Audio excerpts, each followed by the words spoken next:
This is the new Rimac hypercar, and it's a bit like a Nevera.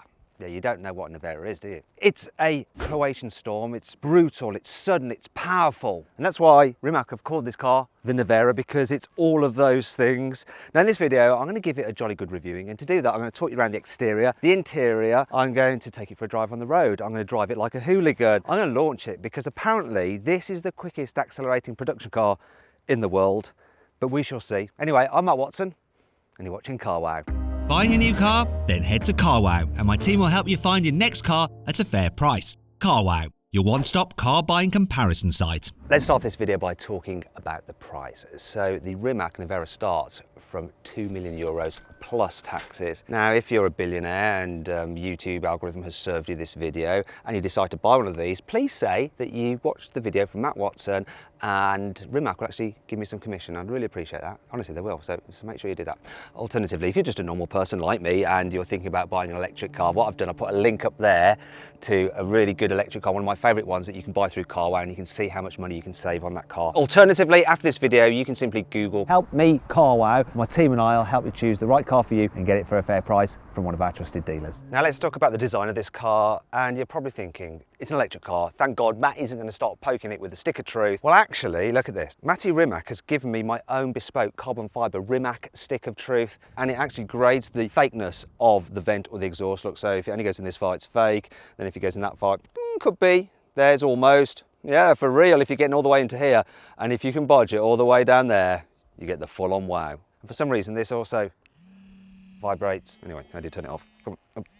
Oh, it's pulsing. Oh, hey, stop. No, there we go. Right, so they give me this stick, so I will be bodging their €2 million hypercar with it. Look at these lights at the back, they're super cool, and they've got actual vents in them which channel airflow, and it is full-on wow. The design of the rear has active aero on it, so obviously this is all carbon fibre, the whole bodywork is carbon fibre. But you've got a lower Venturi tunnel there which can raise and lower depending on what you need for the aero. Also, this rear wing will change its angle of attack depending on what driving mode you're in, and it also doubles as an air brake to help slow you down. Nice looking rear end. Get to the side, can we get all the way into wow? Oh, almost, yeah, oh, we get to the wow settings. So that's real, all the vents are real. I don't really need to bodge them, but I will because they've given me my vibrating stick. So these are channeling air into the radiators which cool the rear motors. Now down the side of the car there's this bow tie motif. Can you see that? This shape here, you had that on the Concept 1 as well. And that harks back to 17th century soldiers from Croatia who had these like bow ties. And let me just show you this. So here's a big vent, helps smooth air down the side of the car. And so it goes into the radiators. Let's just see if I can get this in. Oh yeah, look at this. It goes all the way in to the hilt. Really nice wheel design. So you've got 20-inch alloys, center locking nut like on racing cars. It's got a real nice sleek profile. It's not too in your face. It looks good. Let's move around the front. So once again, look, we've got some vents there. You've got the radiators. That's enough stick. I'll wait there. There's another vent there. So once again, we've got active aero here at the front. So the front splitter can actually lower or raise depending on what's happening to the car. And this, vented in the bonnet, it actually feeds air into the radiators. But if the outside temperature is too hot, like it is today, I might melt in fact, that can close up and then you still need some cooling. So you've actually got an air conditioning unit in there, which then activates to cool the batteries and the motors here at the front. Then of course we've got some LED headlights there which have been completely designed for this car. They are bespoke. What do you reckon to the design? I like it. It looks expensive, it looks unique, it looks special, but it's not like, look at me, I'm a hypercar. It doesn't do that. It's more restrained. Yeah, it's nice. Let me know in the comments anyway, let me know. Now let's talk about the chassis. So this car is completely made out of carbon fibre. It actually has the largest carbon fibre monocoque chassis of any car in the world. Now other manufacturers do a carbon fibre tub, but then they hang off metal subframes. This car doesn't do that. That's all carbon fibre as well. The only metal part are the crash structures at the front and the back. Being carbon fibre, it's super rigid. It's got a structural rigidity of 70,000 Newton meters. Now to put that into perspective, because it probably doesn't mean anything to you unless you're an engineer, a Le Mans LMP1 racer, that has a structural rigidity of just 50,000 Newton meters. This car has double wishbone suspension all round with adaptive dampers, and you can choose between 3 different modes if you wanted, between soft, medium and hard. Also, there's lots of different driving modes which are presets: cruise, sport, track, and so on and so forth, which is kind of cool. Then there's a couple of modes that you can actually customize yourself, and you can mix and match all these different things like throttle response, weight of the steering, just as you like them. Then there's this other feature here where you can control the amount of torque on both axles, so you can alter the amount of torque at the rear axle from 100% all the way down to 0% if you want. And then you can also control the amount of torque at the front axle between 0 and 100 again. It's completely nuts what you can do with this car. And of course it's got torque vectoring, because you've got a motor controlling each wheel, so it can actually send the power and torque where it is needed. So when you're going into a corner, the car will actually brake the inside wheels using the motors and accelerate the outside wheels to help you turn around. And this means that you can drive it like a moron if you want to. It's about time I drove it like a moron, I think. People say electric cars can't be fun, so Rimac have engineered in a drift mode to this car. So I turn this and I go into drift mode, and apparently it can mimic a limited slip differential by controlling each wheel. It's supposedly easy to do, but I'm not sure. Let's find out. Oh my god. It's actually dead easy.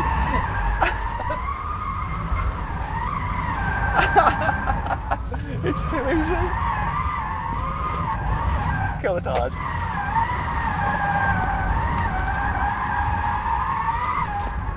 Yeah, it does it.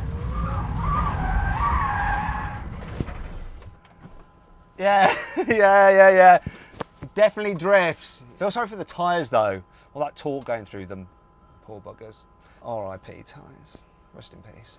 Now let's talk about the brakes, because this is very interesting. So you have 390mm carbon ceramic brakes at the front and at the back. You've got 6 piston calipers at the front and at the back. But then you've got the regen braking, and it's not like regen braking on any other electric car, because it can regen brake up to 300 kilowatts. What does that mean? So 300 kilowatts in old money is about 400 horsepower, which is the same maximum horsepower roughly as a BMW M2. So that's like having a BMW M2 attached to you by a rope and pulling you backwards. So the regen can actually brake up to 0.6 G, and the car's maximum braking G-force is 1.2 G. So a lot of that braking is just done through the regen, and they've done it in such a way that you will not notice the point at which they blend in the friction brakes with the regen braking. Yeah, it's a load of torque, isn't it? So like, just brake test it.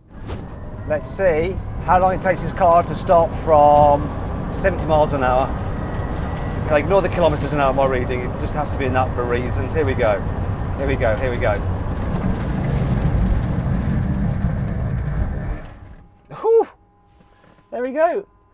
43 meters.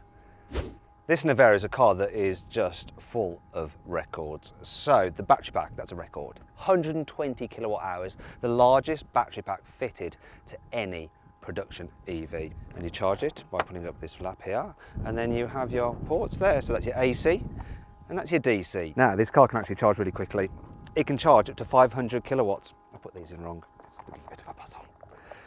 500 kilowatts. It will go from 0 to 80% full in just 18 minutes. But we are talking about it in the future, because there are no 500 kilowatts available to the public right now, but they are coming. So if you go to a normal 50 kilowatt charger, it will actually take you 2 hours to charge this car. So you may as well just send one of your staff to go charge it while you go and do something much more important, like make another billion on Bitcoin, I don't know. The battery itself, how they've positioned it in the car, is very interesting. You see, normally with electric cars, they just put the batteries at the bottom like that, underneath, like a skateboard design. The problem with that is that it makes it a little bit awkward to get in. Not in this car, because what they've done, they've actually put the majority of the batteries are there behind it, almost like a mid-engine car, and then there's more batteries in the spine there, and some just in the footwell as well.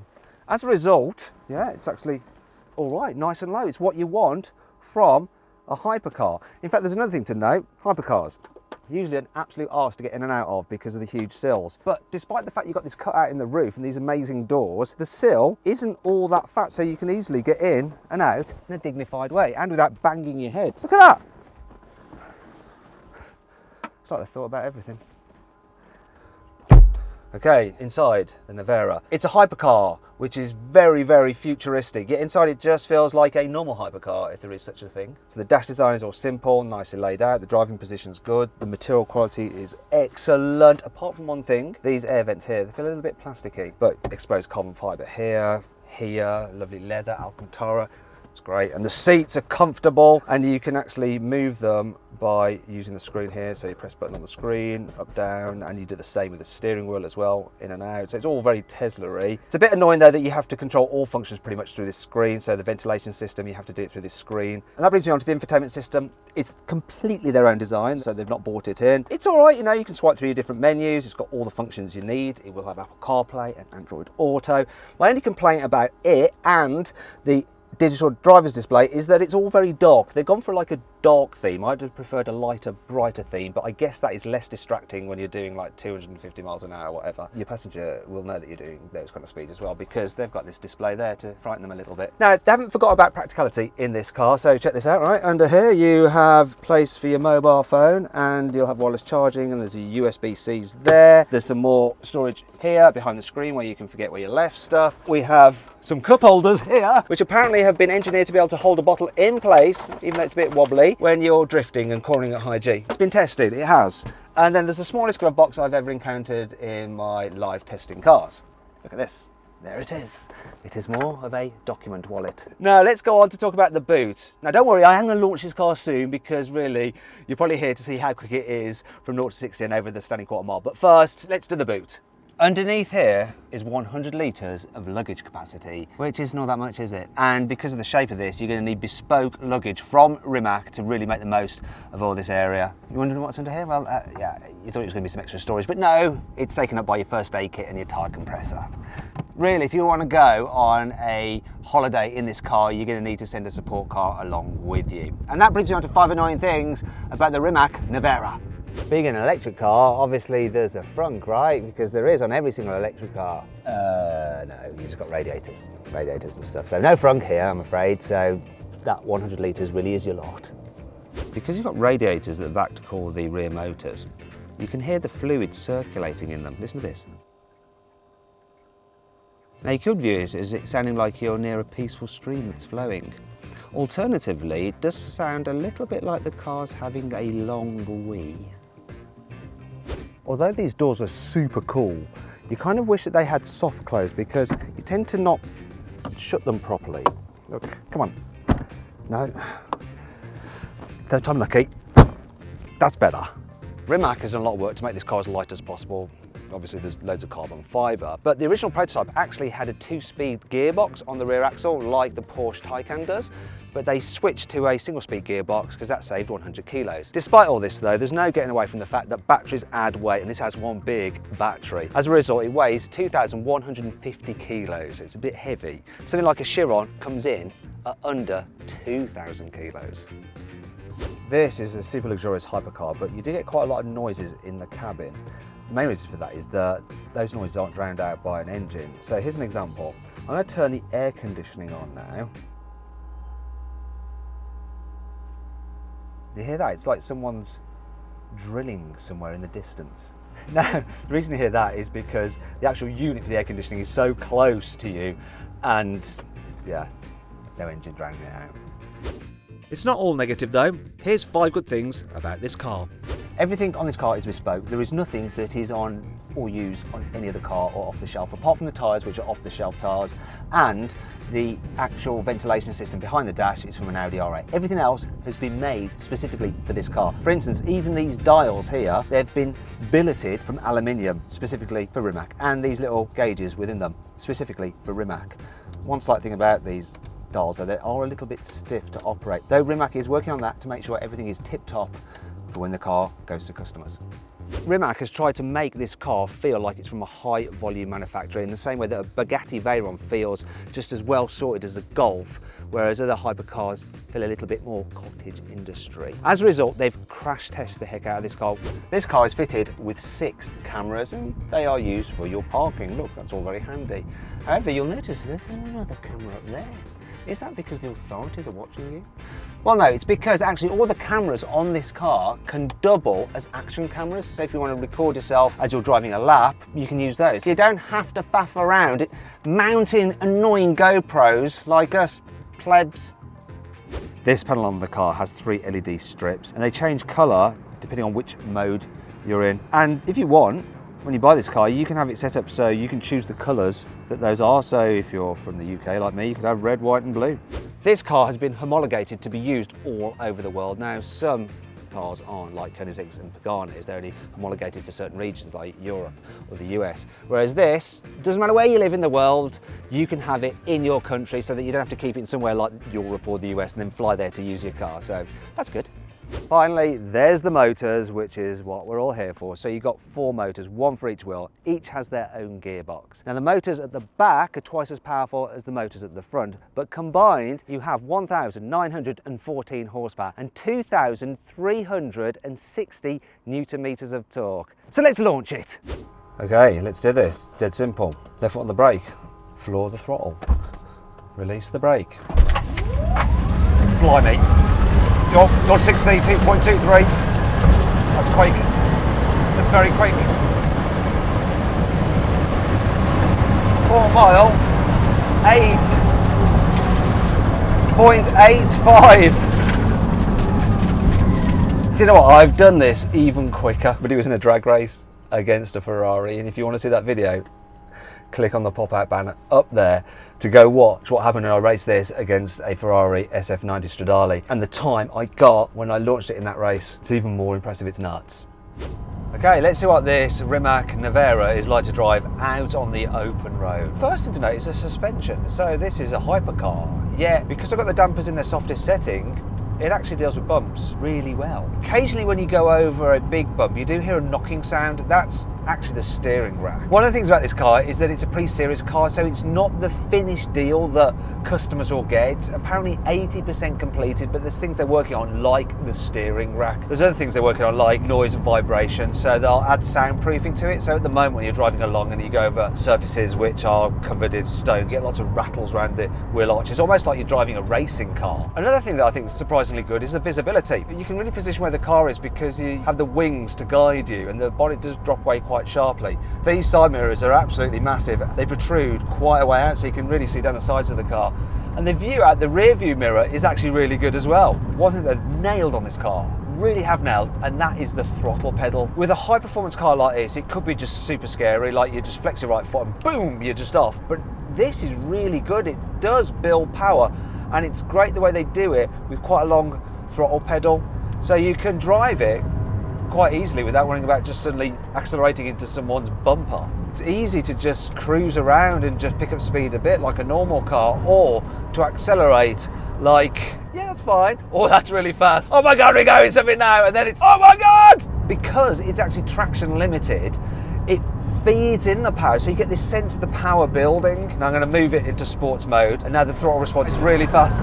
As you go through the battery though, you do get a cut off in power, so once you fall below 20% battery, you do get the amount of power that you have available reduced. Still, even when it's below 20%, there's so much power in this thing, you're never wanting for power, you never ever are.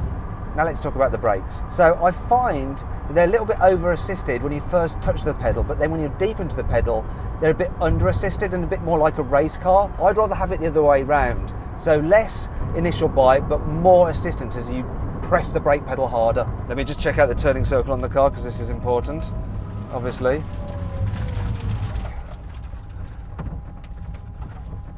Safe to go. That's actually all right. So what's the steering like? Well, it's responsive, it's quick, puts the car exactly where you want it. The only thing is that I sometimes find it a little bit unnatural the way it loads up in a corner. I'd like it to load up a little bit more because the signals I'm getting from my bottom through the chassis don't quite correlate to what I'm feeling through my hands to the wheel, but that is something they're still working on. This car hardly leans at all in the bends, it really stays flat, loads of grip, and you've got that torque vectoring to help turn you into a corner and get the car rotating. Now I was told that this car's ESC isn't working. I do not have stability control. I'm driving a €2 million hypercar without stability control. Yet, I'm not worried. I've got confidence in it. I just feel like it's going to go around the corner, no problems at all. Hopefully I don't Richard Hammond it though. There's a big drop down there. Big drop.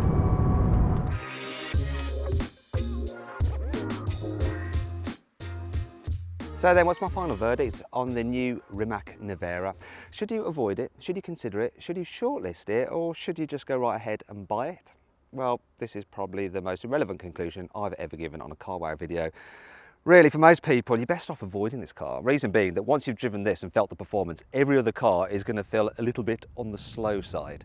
However, if you want the fastest accelerating car in the world and you've got €2 million spare, go right ahead and buy it. Knock yourself out, you lucky sod. I know, I think I need this. Lovely. Lovely. That's for the outtake. Hope you all enjoyed the video. If you did, please give it a like. Click on those windows there to watch some more videos, and if you click on that box there, you can... what can you do? What can you do this time? Go for it. You can go for a